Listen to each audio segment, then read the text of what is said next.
not a highly successful franchise, and you're going against one of the greatest franchises in NFL history as far as like current history. They still have all their weapons around Patrick. The defense has been playing well at times for them. I think Texans, unless they've been planning for them all year, are likely going to get tore apart by Patrick Mahomes and this offense, which still has Kelsey, still has DeAndre Hopkins, still has other weapons throughout their offense. And as soon as those guys get rolling, and this is the time of year that they tend to get rolling, like we were talking.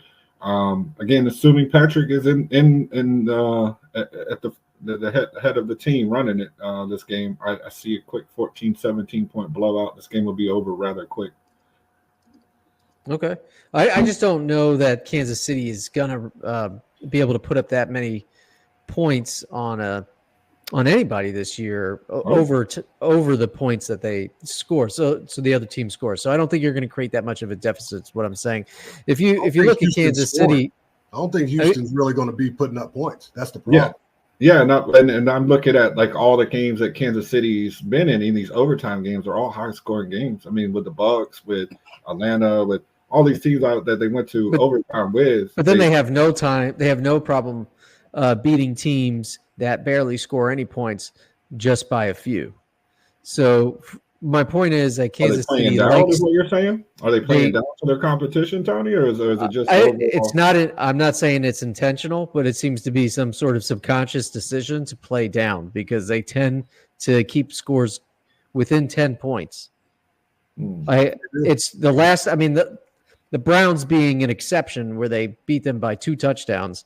They beat the Chargers by 2. Hold on. They beat the Chargers by 2. They beat the Raiders by 2. They beat the Panthers by 3. And now remember, the Raiders and Panthers are 2 of the 3 worst teams in the NFL, and they beat them by 2 and 3. They scored 30 against the Panthers, while they allowed the Panthers to score 27. And then they scored 19 against the Raiders, where they allowed the Raiders to score 17. And then they played the Broncos and only beat them by 2, 16-14. They only beat the Bucs by 6 points, less than a touchdown. When the first time they played the Raiders, they only won by 1 touchdown.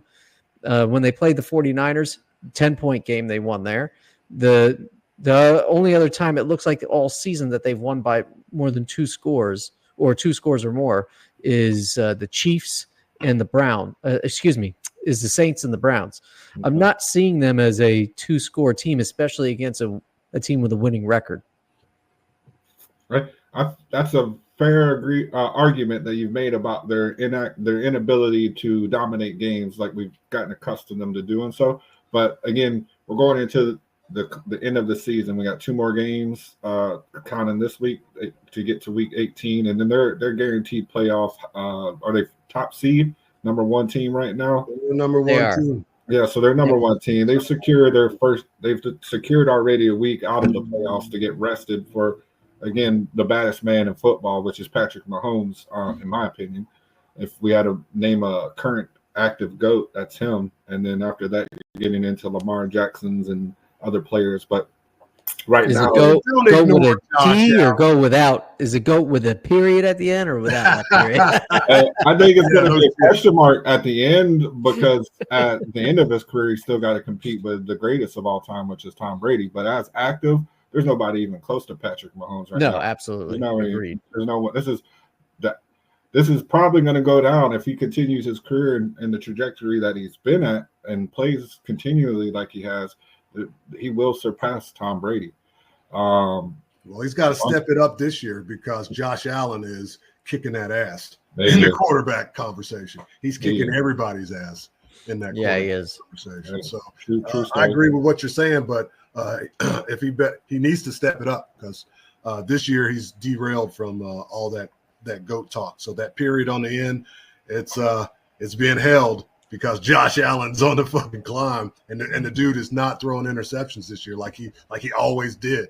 Like you can always count on Josh turning the ball over. He's not turning the ball over, but we're getting ahead of ourselves. I like Josh. Yeah. You want to move on to the Steelers and Ravens game? Of course. So we're in Baltimore. Should I start? No. No? You know That what? could be a little something to purr in that. You can start the Bucks game. All right. Yeah. All right. Why Yeah. you got to start my game? That's great. All Yeah, right, yeah. I got some things to say, but go ahead. I'm gonna sit back and watch this show. Nah, man, the Bucks. Let's go, baby. We got the Ravens number. You know what I'm saying? Your boy Lamar. He has never beaten us twice in a row. He's only beaten us twice in his whole career. So it doesn't matter if we play there, if we play in Pittsburgh, if we're on the road, if we're in the AFC Super Bowl, we're gonna beat that dude. We're gonna beat that dude down. He just he's always on his bicycle when he's facing us. TJ is cleared to play. He will play this. He will be playing this Sunday or this Saturday, and I'm ready to go. I'm ready to go.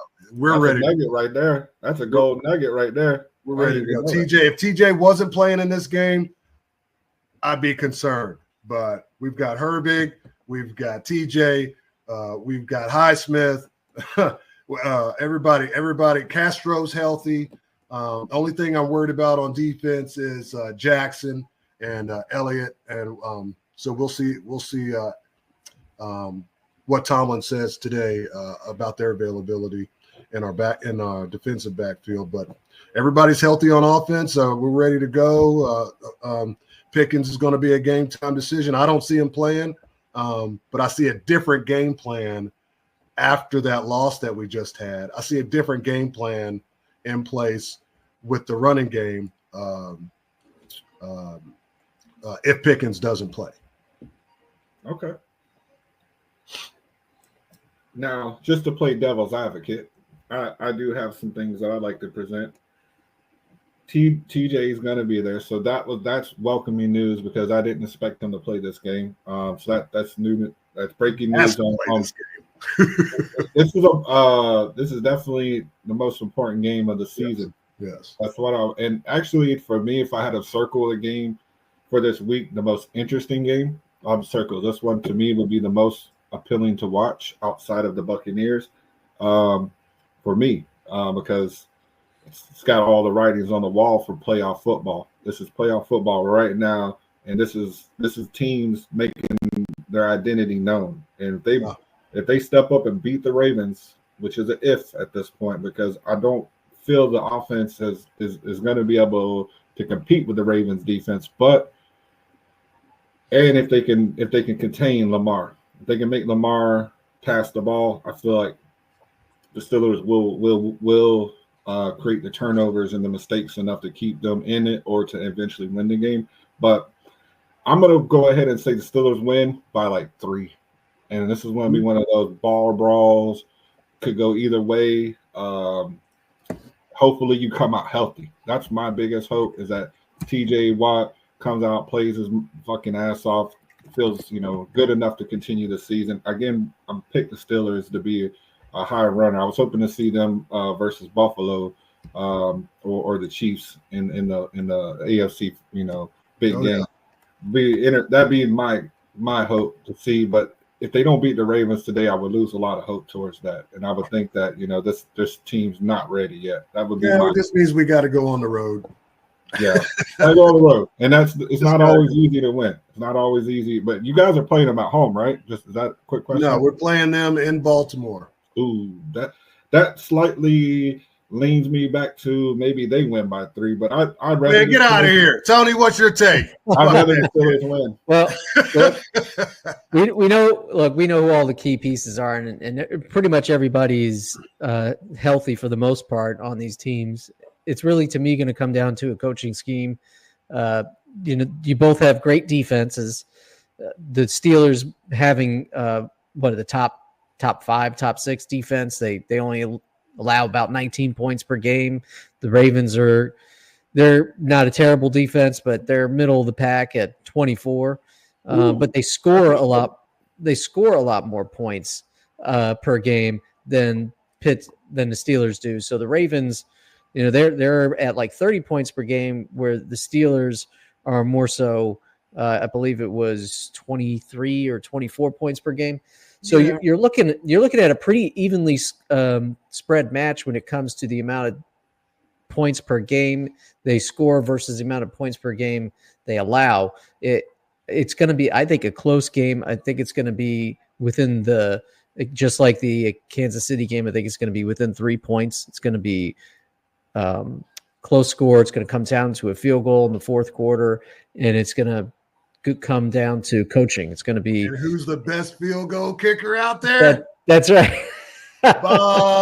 Boswell, baby. I agree with what both of you said, but I do like Jim Harbaugh. I believe it's Jim Harbaugh. Harbaugh.